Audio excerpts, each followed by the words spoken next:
The courtroom erupted when Karen slammed her purse on the desk and screamed, "You don't scare me, Judge Judy." Cameras froze. The audience gasped. Judy didn't move, and not a blink, not a word. The silence was louder than Karen's rage. Then, with a voice calm enough to slice glass, Judy leaned forward and said, "You just made the biggest mistake of your life. Would you dare to challenge the sharpest tongue in television justice?" The echo of Karen's scream still trembled through the air when Judge Judy's gavel slammed down, cracking like thunder across the courtroom. The sound didn't just demand silence, it commanded it. Every whisper froze, every smirk faded. Even the bailiff stopped mid-step, eyes cutting toward the bench as if waiting for permission to breathe. Karen stood defiantly at the defendant's podium, chest heaving, her purse still trembling from where she'd slammed it moments earlier. "I'm not scared of you," she spat, her voice sharp enough to slice the air. "You think just because you're on TV you can talk down to me?" The audience shifted uneasily. Someone whispered, "She's done," earning a quick hush from the bailiff. Judge Judy didn't answer. She simply looked at Karen, not with rage, but with that surgical kind of calm that had ended careers and crushed egos without raising a single octave. The camera would have caught it perfectly. Judy's stillness against Karen's chaos. One controlled breath versus a storm of nerves and pride. "Ms. Weston," Judy finally said, each syllable like a slow pull of a trigger, "in this courtroom, respect isn't optional. It's oxygen, and right now you're running out of it." Karen rolled her eyes, muttering something about fake authority under her breath. But that tiny flicker of defiance didn't go unnoticed. Judy leaned forward, elbows resting on the bench, gaze unwavering. "You came here today claiming someone ruined your life," Judy said. "That your neighbor, Ms. Rodriguez, cost you peace of mind, privacy, and reputation. So let's start with something simple. The truth." Karen crossed her arms, defiant but visibly rattled. "The truth is she started it. She's obsessed with me. I'm the victim here." Judge Judy's eyebrow rose barely. "You're the victim?" Karen nodded quickly, too quickly. "Yes. She keeps complaining about me online, spreading rumors, all because I told her garden was an eyesore. I even tried to help her, but she—" Judy lifted a hand, cutting her off mid-sentence.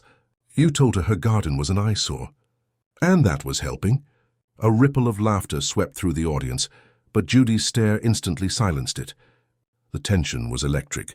Everyone could feel it, this invisible tug-of-war between arrogance and authority. Maria, the plaintiff, sat quietly at her table. Her hands were clasped, eyes down. The contrast between her soft posture and Karen's sharp energy painted the scene in chiaroscuro. Light versus shadow. Empathy versus ego. Judy turned her attention to Maria. "Ms. Rodriguez will get to you shortly. For now I need Ms. Weston to understand something. You're not here for a debate. You're here because of your behavior." Karen opened her mouth to protest, but Judy's tone sliced through. "And if you interrupt me again, I'll end this hearing before it begins." The room went still again. Even the cameras seemed to lean closer. Karen's smirk returned, faint but deliberate, the kind that hides fear behind mockery. She leaned back, arms folded, whispering just loud enough, "Let's see if you can handle the truth, Judge." Judy's expression didn't change, but her next words carried the weight of iron. "Trust me, Ms. Weston," she said softly. "I've handled far worse than you." The camera lingers on Karen's smirk as Judy flips open the case file. Inside, a photograph that wipes that smirk away in an instant. "Let's begin," Judy says. "Good," Judy said. "Let's see what our comedian finds funny." The bailiff placed a tablet on the evidence stand, its screen glowing under the courtroom lights. A hush fell as he hit play. The first video rolled, shaky footage of Maria in her front yard, watering flowers while Karen's voice narrated off-camera. "Here she goes again, folks. Miss Crazy Garden Lady.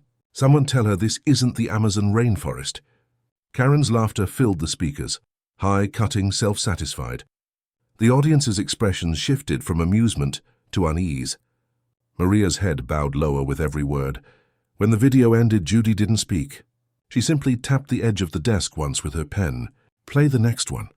The next clip showed Karen zooming in on Maria's hands, dirt under her nails. "See that? She's obsessed. Bet she talks to those weeds at night." Karen's voice mocked. The laughter that followed was cruel, not just Karen's, but her friends' echoing from behind the camera.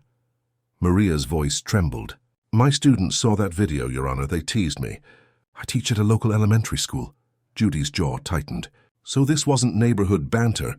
It was broadcast humiliation. Karen crossed her arms, smirking. "Oh, come on." Nobody forced her to watch. "I can post what I want, as it's freedom of speech." Judy's eyes sharpened. Freedom of speech doesn't mean freedom from consequence. You filmed her on private property without consent. You mocked her appearance, her voice, her culture, and then published it for strangers to laugh at.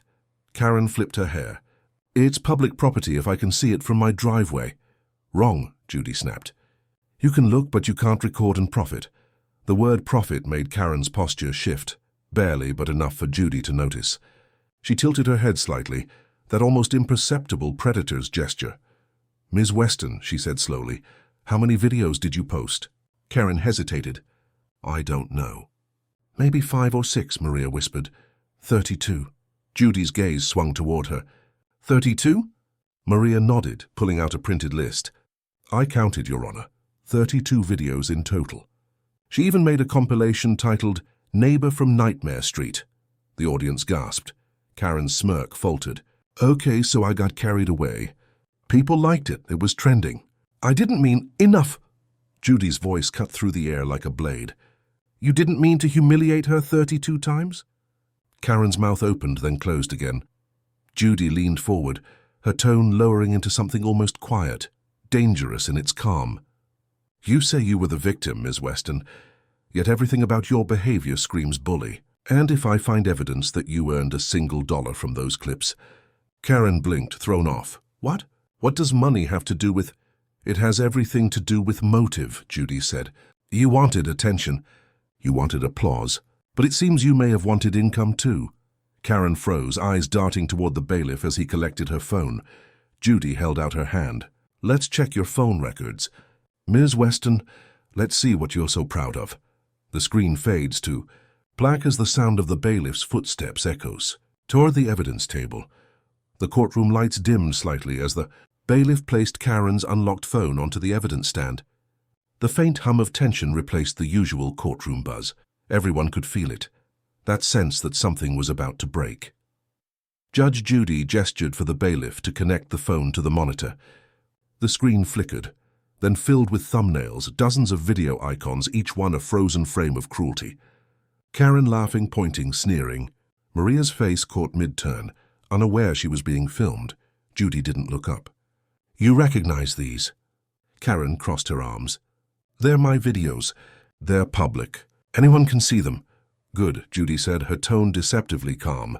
"Then we'll all see them together." The first video played. Karen stood in front of her camera, her tone mock influencer. "Welcome back to Suburban Circus. Today's episode, the Garden Gremlin. Let's see what she's growing now, folks. Guilt or garbage?" The audience let out a collective murmur of discomfort. The video cut to Maria, bent over her flowers while Karen zoomed in dramatically, cackling. Maria's hand covered her mouth. "Your Honor," she whispered. "She posted that the day after I lost my husband." The entire courtroom went still. Even Karen seemed momentarily caught off guard. Judy's eyes snapped upward. "You filmed that during a period of mourning?" Karen hesitated. I didn't know." "How was I supposed to..." "You lived next door," Judy interrupted, voice low and furious beneath its restraint. "You knew." The next video rolled automatically, Karen throwing a fake plastic snake into Maria's garden and shouting, "Let's see if she screams this time," followed by her own roaring laughter. The sound filled the room like poison. Every chuckle from that video now sounded grotesque, in contrast to Maria's soft, humiliated sob in the present moment. Judy gestured to pause the playback. "Tell me, Ms. Weston, what part of this is funny?" Karen opened her mouth, but nothing came out. "Is it the prank?" Judy pressed. "The invasion? Or the fact that you filmed it, edited it, captioned it, and uploaded it with hashtags for views?" Karen's voice dropped to a whisper. "I didn't mean any harm. Intent doesn't erase impact," Judy snapped. "You humiliated your neighbor for entertainment. You mocked grief. You published pain." The audience was silent. No whispers, no reactions, just collective shame. Judy nodded to the bailiff. "Continue playing." The next clip rolled. But halfway through, Judy's hand shot up. "Stop. Rewind that." The bailiff dragged the cursor backward. Judy leaned forward, eyes narrowing. On screen. The camera panned wider than before, wide enough to catch Karen's hand reaching into a white plastic jug and tilting it over Maria's flower beds. The liquid shimmered briefly before the leaves began to darken, curling inward as if dying in real time. A gasp tore through the courtroom. Judy's pen dropped against the desk. "Pause it there." Her voice was ice. "Ms. Weston, what exactly were you pouring?" Karen stammered. It was just water." "I swear." Judy looked at the bailiff. "Get a still image. We'll test it if we have to." Karen's lips quivered. "You're overreacting." "It was part of the joke." Judy's eyes locked on hers. "You think killing someone's garden, someone's peace is a joke?" The silence was deafening. Judy leaned back slowly, tapping her pen once. "No, Ms. Weston, the joke's over. And you're about to find out what it costs."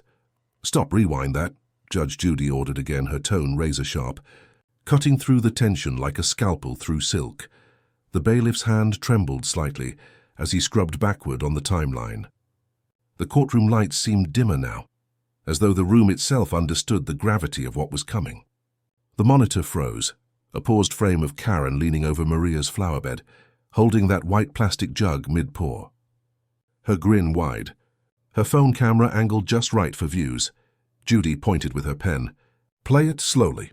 The clip resumed, this time in silence. The liquid poured dark and deliberate.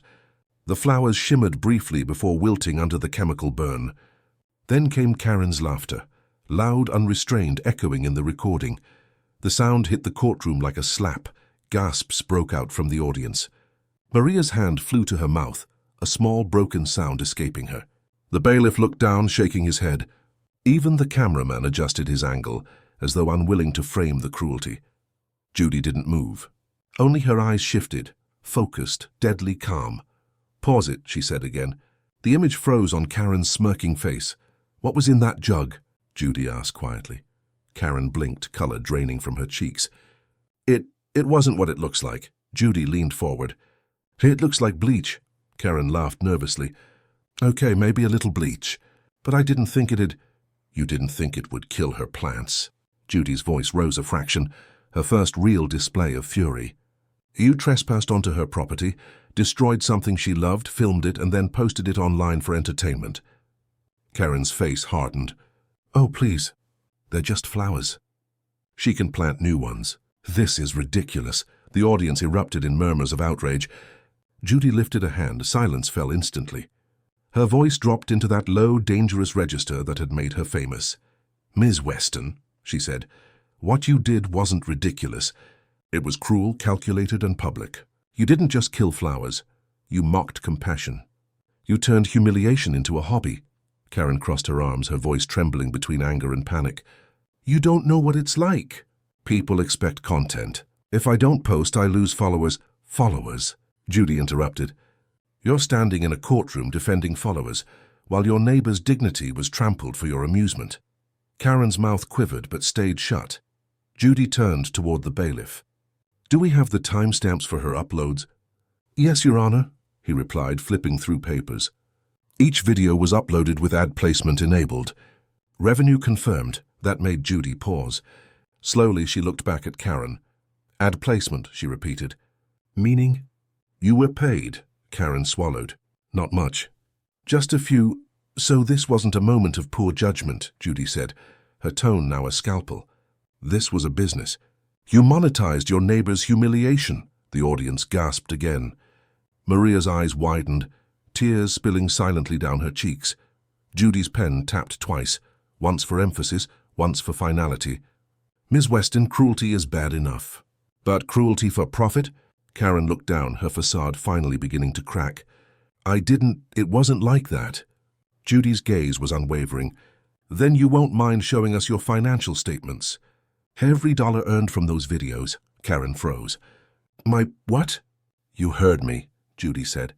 "If you're going to claim this was harmless, let's see what harm costs in your world." The gavel strikes once, echoing through the silence. Judy leans forward. "Bailiff," she says coldly, "subpoena her payment records. I want to know exactly how much cruelty pays these days."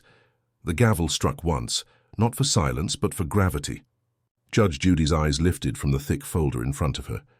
"Ms. Weston," she began, voice low and deliberate, "I've reviewed your financial documents." Karen tried to laugh it off, though her voice wavered. "Oh, come on.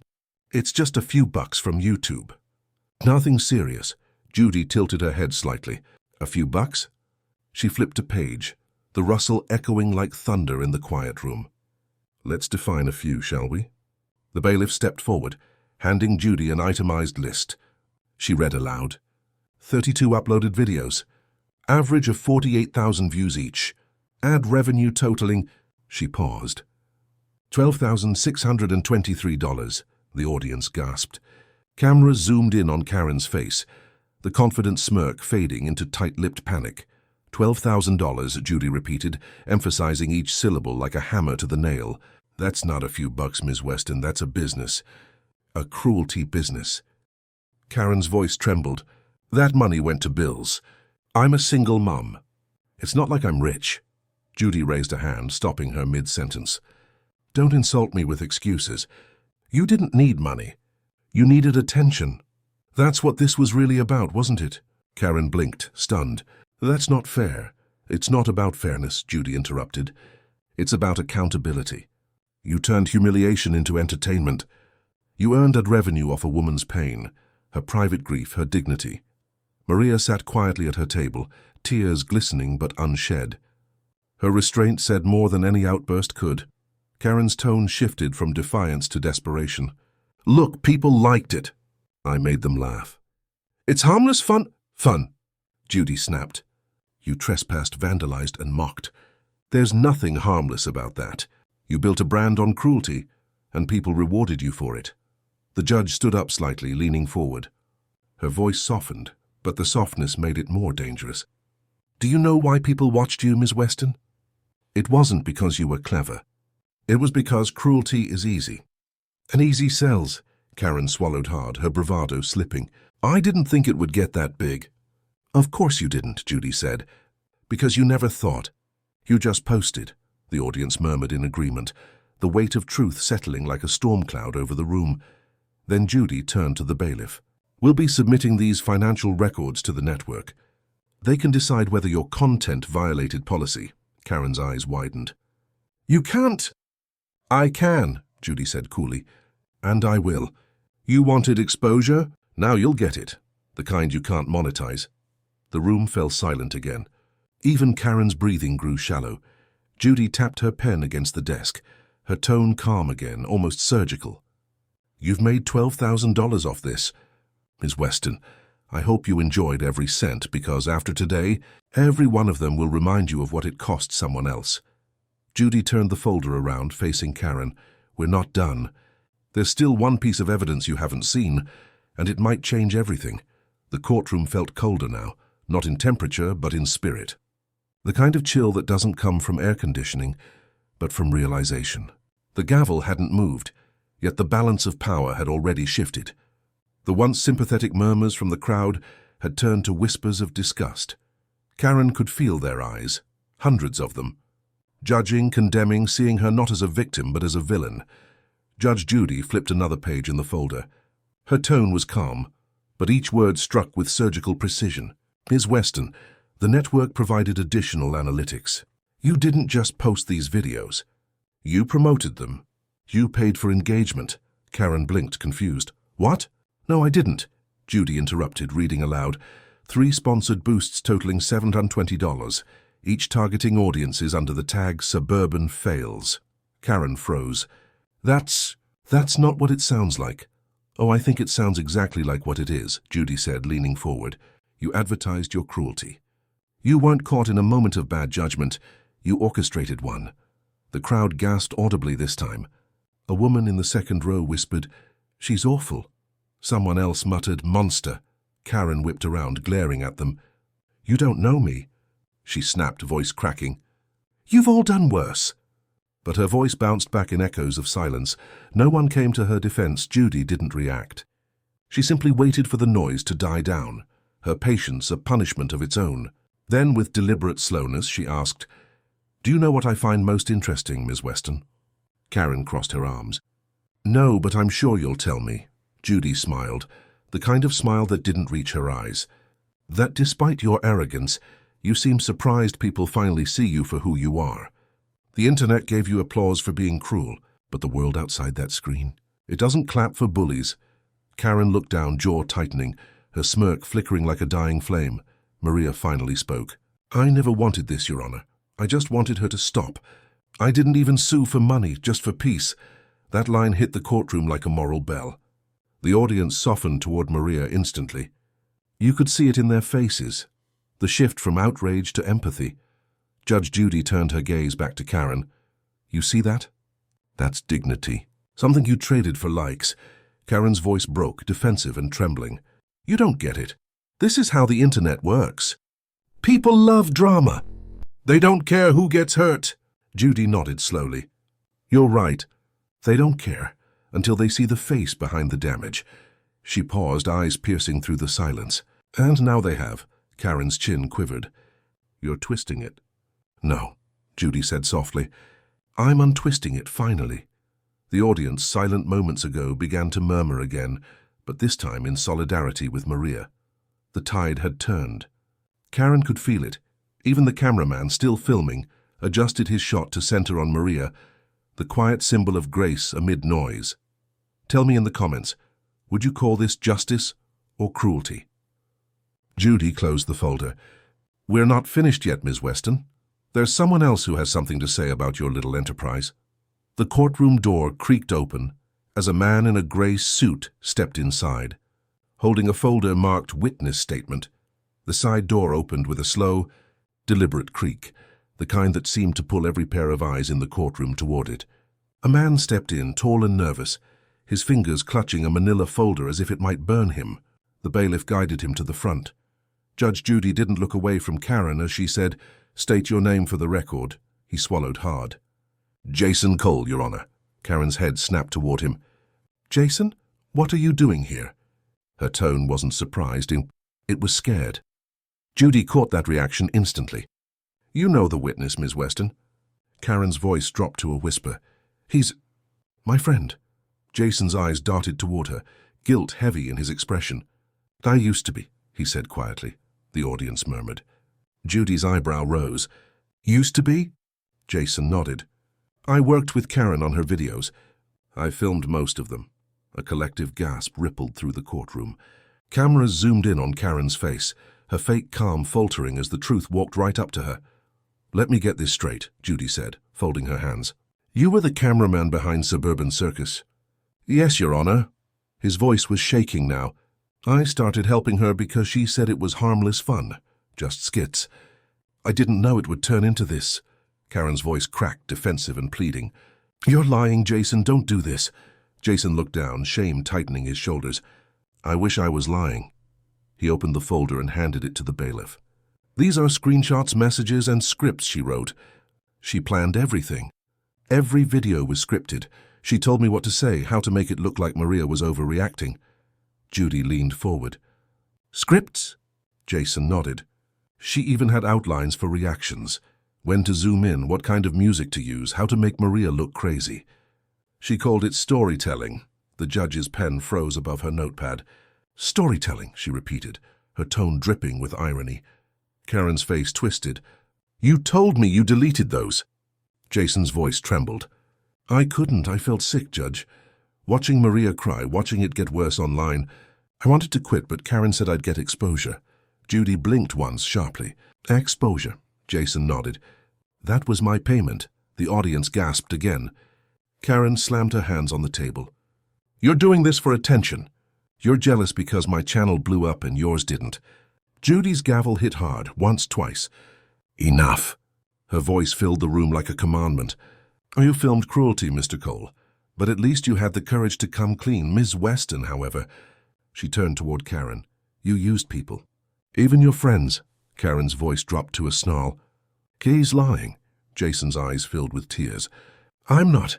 You didn't even pay me back for the equipment I bought. You said the fame would be worth it. Judy's eyes flicked between them, predator calm again. Tell me, Mr. Cole, did she ever pay you anything? Jason hesitated. his voice barely above a whisper. "No, Your Honor. She told me exposure was my payment." The audience's disgust was palpable now. A woman in the back whispered, "She used everyone." Judy leaned forward, her tone sharper than glass. "So you built your empire on humiliation, greed, and exploitation, even of your friends." She paused, letting the silence burn. "Tell me, Mr. Cole, what else did she make you film?" The silence that followed Judge Judy's question was suffocating. You could hear the faint hum of the ceiling lights and the soft rustle of someone shifting in the gallery. Nothing else. Jason's fingers tightened around the edge of the witness stand. She made me film everything," he said finally. "Even when I told her it was too much." Karen's chair screeched as she stood abruptly. "He's lying. I never made anyone do anything." Judy's eyes lifted, slow and deliberate. "Sit down, Ms. Weston." Karen froze, her fury tangling with fear. Jason continued, voice trembling but clear. "She said people loved drama, that if we kept pushing Maria, the videos would go viral. She started planning it like a TV show. Scripts, titles, tags." The bailiff handed Judy a folder Jason had brought. Inside were neatly typed outlines with headings: Operation Flower Freakout, Crazy Lady Meltdown 2 Suburban Revenge Arc, Finale. Each page was worse than the last, cruel jokes written like punchlines, all aimed at Maria. Judy turned the papers slowly, one by one, her expression unreadable. "You wrote these?" Karen's lip trembled. "They were drafts. I didn't— They were instructions," Judy corrected. "And you profited from everyone." Karen's voice cracked, desperate. "Everyone does it. You think influencers are perfect?" "It's called content. People want to laugh." "Laughter," Judy said, looking up sharply, "isn't justification for torment." The audience murmured their agreement, the tide of the room turning completely. Even those who had smirked earlier now looked away, uncomfortable. Jason swallowed hard. "There's something else." Karen's eyes widened. "Don't you dare," Judy gestured. "Go on, Mr. Cole." Jason hesitated, then said, "Karen cut out parts of the footage before posting. The parts that showed her son helping her destroy Maria's garden." A collective gasp tore through the courtroom. Maria's hand flew to her chest. Judy froze mid-breath, her pen still in hand. "Her son?" she repeated. Jason nodded, guilt flooding his face. "He's a teenager. He didn't understand what was happening. She told him it was a prank. She even told me to make him look brave in the edit." The color drained from Karen's face. "That's not true," she shouted. "He was just helping. He didn't know it was bleach." Judy's tone dropped to a chilling whisper. "You involved your own child in harassment for views." Karen shook her head, her defenses crumbling. "It wasn't like that. I was trying to make something fun to get noticed. To what?" Judy snapped, her composure finally cracking like glass. "To destroy someone's peace for applause? To teach your son that fame comes from cruelty?" Karen's tears fell now, silently at first. The room remained hushed. Even the bailiff's stoic expression softened in pity for the boy mentioned but unseen. Judy sat back slowly, voice steady once more. "Mr. Cole, do you have this footage?" He nodded, sliding a USB drive across the stand. "It's all there, Your Honor." The unedited files. Judy took it carefully, her reflection faintly visible in the silver plastic. The camera zoomed in as she placed it beside the case file. "Then we'll see the truth," she said quietly. Karen whispered, "Please don't show it." But Judy's tone was final, a verdict in itself. "You brought the cameras into this, Ms. Weston. Now they'll show the world what you tried to hide." Judy turned to the bailiff.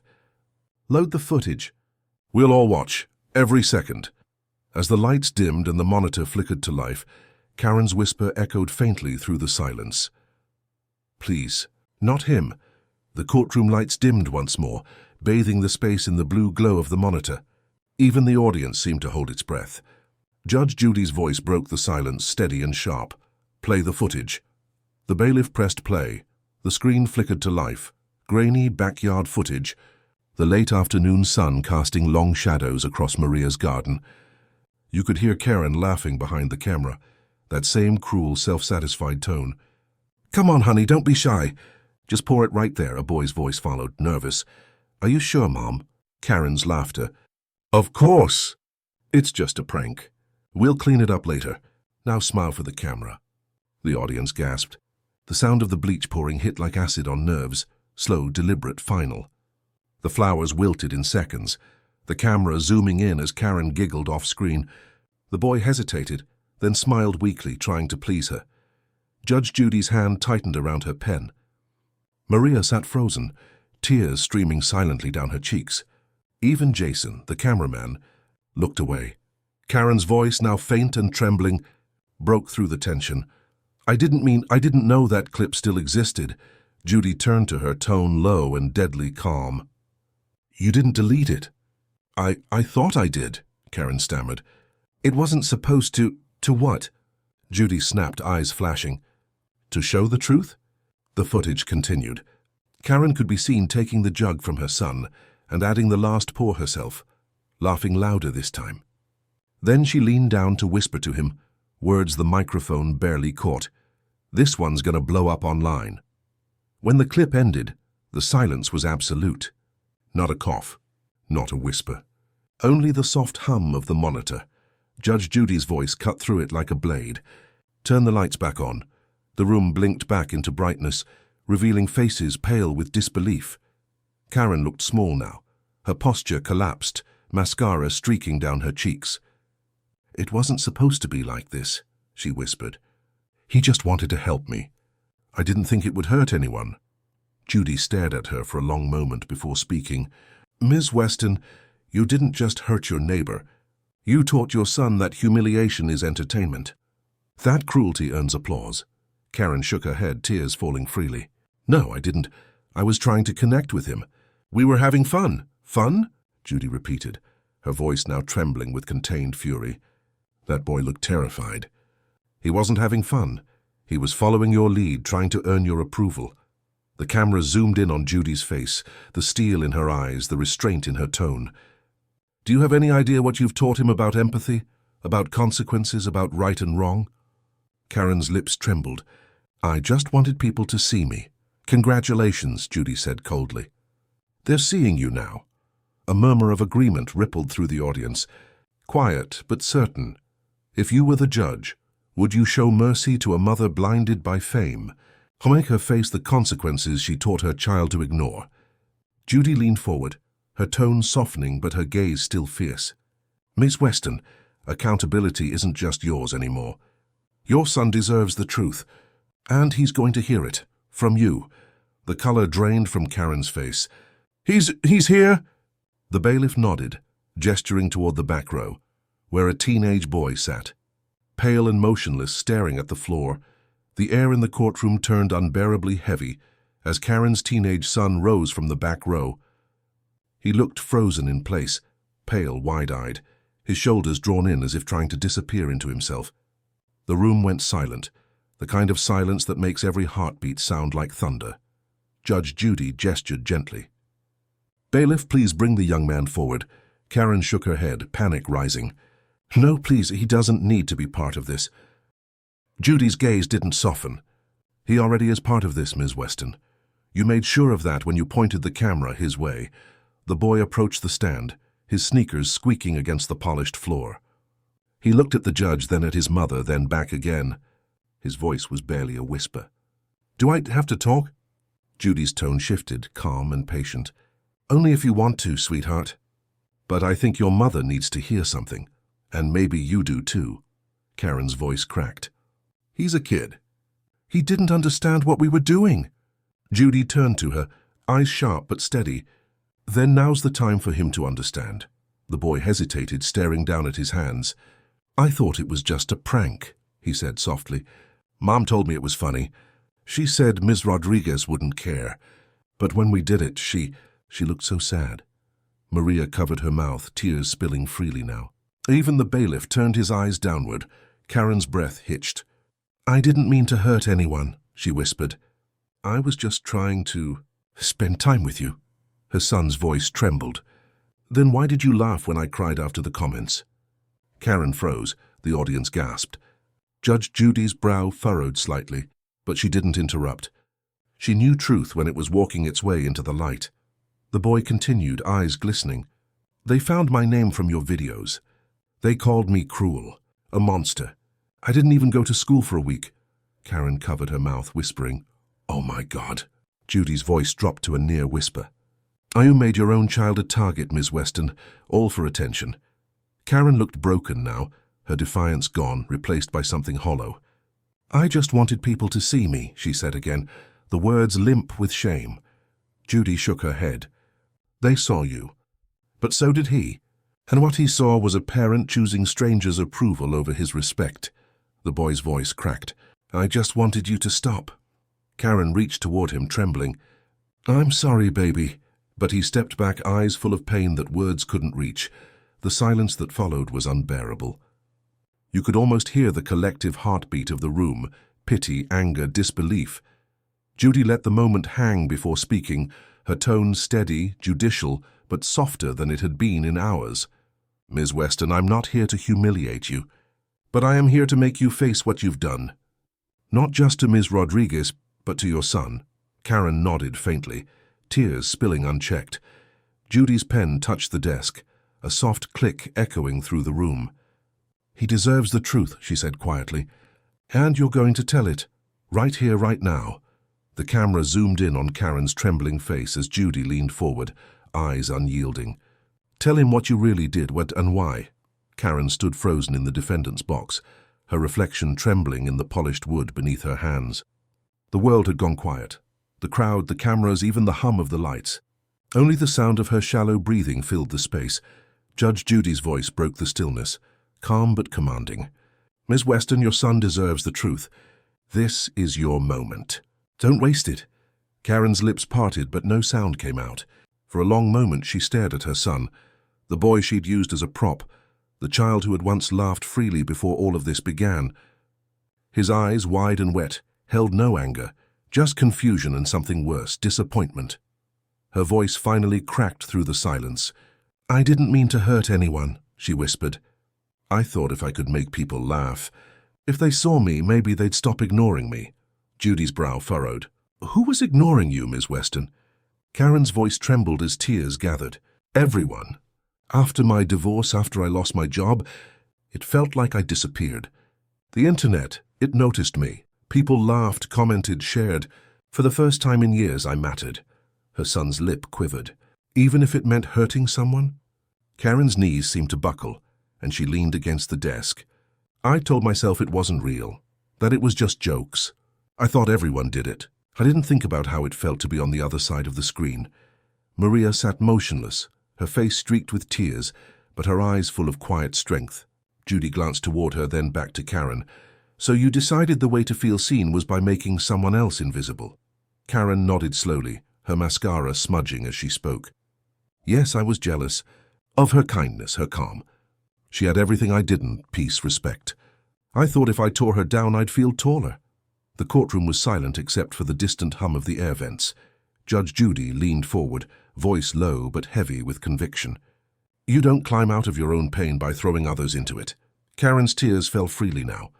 "I know," she said, voice breaking. "I see that now. Every comment, every like, I thought it meant love. But it was poison. I was feeding on it." Her son's voice cracked. "You could have just talked to me. We didn't need any of this." That line shattered something in her. Karen covered her face, sobbing openly. "I know," she whispered through her hands. "I'm so sorry." Judge Judy let the moment breathe, her expression softening for the first time. "Sometimes the cruelest thing we do isn't out of hatred, Ms. Weston. It's out of emptiness. But that doesn't excuse it." Karen looked up, eyes raw and red. "I just wanted to feel loved." Judy's reply was quiet, but it cut deep. "Then maybe you should start by loving the people who are still here, the ones watching you fall." The courtroom sat in heavy silence, the audience visibly moved. Even Maria lowered her gaze, conflicted between pain and pity. Judy folded her hands. "Ms. Weston, this court will deliver judgment soon, but before that." She looked down at the file, then back at Karen. "There's something in here you need to see, something that might change how you define love." Karen's head lifted slowly, tears glistening under the harsh lights. "What do you mean?" Judy's tone turned grave. "A letter, one your son wrote before the hearing." The boy's eyes widened. You read it?" "Yes," Judy said softly. "And now it's time your mother hears it too." The air was heavy again, but this time it wasn't just tension. It was heartbreak waiting to be spoken aloud. Judge Judy opened the folder carefully, as if it contained something fragile. Her voice softened. "Your son wrote this last week before today's hearing. I believe it's time you heard it." Karen's hands shook. "Please don't." Judy looked at her calmly. "For you asked for attention, Ms. Weston. Now you'll listen." She unfolded the letter, her eyes scanning the handwriting, uneven, written in the blunt honesty of youth. The courtroom fell into perfect silence. Even the cameras panned closer, the red light blinking softly as if reluctant to intrude. Judy began to read. "Dear Mom, I know you say people online are mean, but sometimes you are too. When we made the videos, I didn't like them. I laughed because you did. When everyone said bad things about Ms. Rodriguez, I thought maybe we were the bad guys. I just want my mom back, the one who used to laugh with me, not at people." The last line came out as a whisper. "I miss you, Mum." The courtroom was utterly still. You could almost hear the collective ache of everyone there. Even those who had judged Karen harshly now found themselves blinking back tears. Karen's hand went to her mouth, a sound halfway between a sob and a gasp. "He wrote that?" Judy nodded. "Yes, he didn't want you to read it before the hearing because he said you wouldn't listen." Karen turned to her son, tears spilling freely. "I'm listening now," she whispered. "I promise I'm listening." Judy folded the letter and set it down in front of her. "Ms. Weston, that letter isn't punishment, it's truth. Your son doesn't want revenge. He wants his mother." Karen's voice trembled. "I don't know how to fix this." "Then start," Judy said, "by being real." The judge motioned to the bailiff, who handed her another envelope, this one creased and formal. "This," she said, "is the statement your publicist sent this morning. An apology drafted for social media." She read the first lines aloud, her voice edged with irony. "To all my followers, I want to apologize for any misunderstanding. I'm heartbroken that my intentions were taken out of context." Judy lowered the page, unimpressed. "That's not remorse. That's spin. You're not apologizing. You're defending your image." Karen shook her head violently. "I didn't even write that. My manager said it would calm people down." Judy tore the paper in half, the sound echoing like a gavel strike. "No manager can fix your conscience, Ms. Weston. You don't need a statement. You need sincerity." Karen looked lost, like a performer whose script had been taken mid-scene. "What do you want me to do?" Judy's eyes softened slightly, but her tone remained steady. "Write it yourself. Right now. No cameras, no edits. Just truth. To Ms. Rodriguez and to your son." Karen blinked, stunned. "You want me to write an apology here?" "I want you," Judy said, sliding a pen across the desk, "to mean it." The audience leaned forward as the pen clattered to a stop in front of Karen. Her hand trembled as she reached for it. Judy's gaze held firm. "You built your reputation on words that hurt. Let's see if you can find the ones that heal." Karen stared down at the blank sheet of paper, her reflection trembling in the white, as the courtroom waited. Silent and breathless for her first word, the courtroom lights felt harsher now, every beam catching the sheen of Karen's tears as she stared at the blank sheet in front of her. The pen lay still between her trembling fingers. She glanced up once, searching for Judge Judy's eyes, but the judge simply nodded toward the paper. "Begin." Karen swallowed hard, lowering her gaze again. I don't know what to say." Judy's tone was gentle but firm. "Then start with the truth. It usually knows the way." The audience was silent. Every sound in the room seemed to fade, leaving only the faint scratch of the pen when Karen finally began to write. Her first strokes were slow, uncertain. Each word seemed to cost her something. Maria watched quietly, her hands folded. The boy sat next to the bailiff, his small frame tense, eyes fixed on the page his mother was filling. Even Jason, the witness, looked down, as though this moment wasn't meant for cameras. After what felt like an eternity, Karen set the pen down. Her hand was shaking. I think I'm done." "Read it," Judy said. Karen hesitated, glancing at her son again. Then, voice trembling, she began, "Maria, I don't deserve forgiveness. I made fun of your kindness because I didn't have any left in me. I told myself it was just a joke, but I knew it wasn't. I knew it hurt. I involved my son in something cruel, and I showed him the worst of me instead of the best. I taught him that laughter mattered more than love. I'm so sorry." For the flowers, the videos, and for not seeing you as a person until today." Her voice cracked. "I'm sorry I tried to build myself by breaking you. The silence afterward was painful, the kind that carries 100 unspoken emotions." Maria's chin trembled. She stood slowly, every movement deliberate, like someone approaching a fragile thing. That was real," she said softly. "That's the first time you've looked me in the eyes when you spoke to me." Karen's lips parted, but no sound came. Maria's voice wavered. "I forgive you, but not because what you did was okay. I forgive you because I need peace. And because maybe your son deserves a better mother than the one the internet saw." Karen broke then. No theatrics, no defense. Just quiet, messy sobs that filled the space between them. Her son stepped forward, hesitant, then took her hand. She looked up at him, eyes wide with disbelief and shame. "I'll make it right," she whispered to him. "I promise." Judge Judy let the moment sit, unmoving, her gaze soft but deliberate. "Ms. Rodriguez," she said, "you've shown more grace in 2 sentences than your neighbor did in 2 years. That's what decency looks like." Maria nodded, dabbing her eyes. Judy turned back to Karen. "You see, words can destroy an arm, but they can also heal. The choice is always yours." Karen nodded faintly, clutching her son's hand. Judy leaned back, the gavel still untouched. "We're almost finished," she said. "But justice isn't just about apologies. It's about consequences. And I intend to make sure you understand both." The camera panned to Karen's tear-streaked face as she braced herself. Knowing what was coming next would change everything. Judge Judy sat in absolute stillness for several long seconds, her gaze steady on Karen, not with anger anymore, but with something heavier, more deliberate. The kind of silence that prepares a person for impact. Then, in a voice calm and clear enough to cut through the quiet, she began. "Justice isn't about vengeance," Judy said. "It's about teaching. You've hurt people, your neighbor, your son, and yourself. So what comes next isn't about punishment. It's about understanding." Karen's eyes flickered upward, full of tears. "I'll do whatever it takes, Your Honor." "I hope you mean that," Judy replied, glancing toward the bailiff. "Because I'm not sending you out of here with a fine or a slap on the wrist. You're going to work for the peace you took away." She turned to the clerk. "Ms. Weston will compensate Ms. Rodriguez for the damages, both property and emotional distress. Full restitution for the garden, materials, and therapy costs, as determined by our assessment." Karen nodded quickly. "Yes, of course. But that," Judy continued, "is the easy part." Karen's expression shifted, confused, wary. "What else?" Judy leaned forward.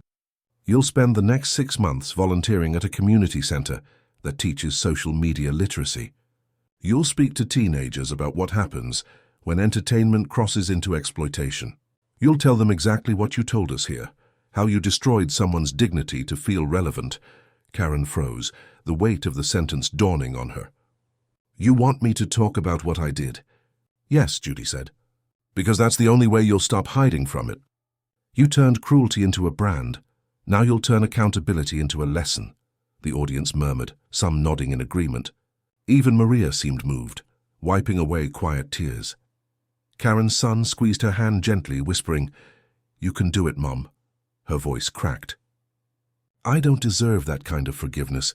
Judy's reply was firm. "No one deserves forgiveness. We earn it by how we choose to change." She paused, glancing toward Maria. "Ms. Rodriguez, does this feel like justice to you?" Maria looked at Karen for a long moment before answering. "Justice doesn't fix what happened, Your Honor.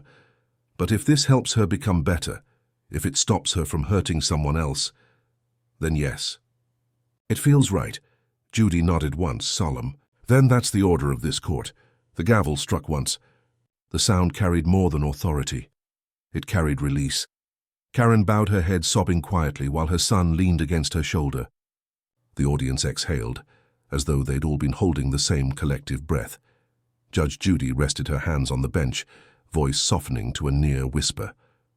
"Let this be your reminder, Ms. Weston. Redemption doesn't begin when the cameras roll. It begins when the truth does. What do you think? Does true justice come from punishment or understanding?" Judy turned slightly, her eyes meeting Karen's one final time. "Before we adjourn, Ms. Weston, there's one last thing you need to hear, and it's not from me." Karen looked up, confused. "From who?" Judy gestured toward Maria. "From the woman whose grace you took for weakness." Maria stood slowly, her voice steady, the final reckoning forming in her throat. Maria rose from her chair, her movements slow and deliberate, the faint scrape of wood against tile echoing in the still courtroom. The audience leaned forward instinctively, not out of curiosity but reverence. After everything, her calm felt sacred. She turned toward Karen, her voice soft but sure. "Ms. Weston, when this started, I hated you." Karen's eyes widened, her breath catching. Maria continued, her tone unwavering. "I hated what you did to me. I hated that you made strangers laugh at my pain. And for a long time I thought forgiveness meant weakness." She paused, eyes lowering to her folded hands. "But today I saw something I didn't expect. A mother trying to find her way back to the person she used to be. And I realized forgiveness isn't for the person who hurt you. It's for the person who refuses to be hurt anymore." Karen covered her mouth as quiet sobs escaped. Maria looked at the judge. "Your Honor, I don't want her destroyed. I want her changed." Judge Judy nodded slowly. "That's the only kind of justice that lasts." Maria turned back to Karen. "You can't erase what you did, but you can rewrite what comes next. You have a son who still believes you can be better, and a world watching to see if you will." The courtroom was silent again, heavy but peaceful. Karen stood on shaking legs. "Thank you," she whispered. "I don't deserve your forgiveness, but I'll carry it anyway." She turned toward Maria. "You were never my enemy. You were the mirror I refused to look into." Judge Judy's eyes softened, though her posture stayed perfectly straight. "Well said," she murmured. Then, with a steady breath, she addressed the room. "Let this be the final word. Justice doesn't live in verdicts. It lives in what people do after them. Miss Weston, you came here looking for attention. Instead, you found accountability. I hope you hold on to that longer than the fame you chased." Karen nodded, her son clinging to her arm. "I will, Your Honor, I promise." Judy gave one last, almost imperceptible smile. "Good, because the world doesn't need more people who are seen. It needs more who see." The gavel came down one final time, not with thunder but with quiet certainty. The audience rose slowly, as though reluctant to break the spell. Maria and Karen faced each other across the space that once divided them. Two women, one broken by cruelty, the other by conscience, standing in the same fragile light of truth. Karen reached out her hand. Maria hesitated, then took it. The simple act felt louder than any verdict. Judge Judy watched them, her voice the closing line of the story. Court is adjourned, and maybe, just maybe, so is the hate. As the cameras faded to black, the narrator's voice lingered like a quiet echo. Arrogance always collapses under truth. But sometimes, if we're lucky, the collapse leaves room for grace.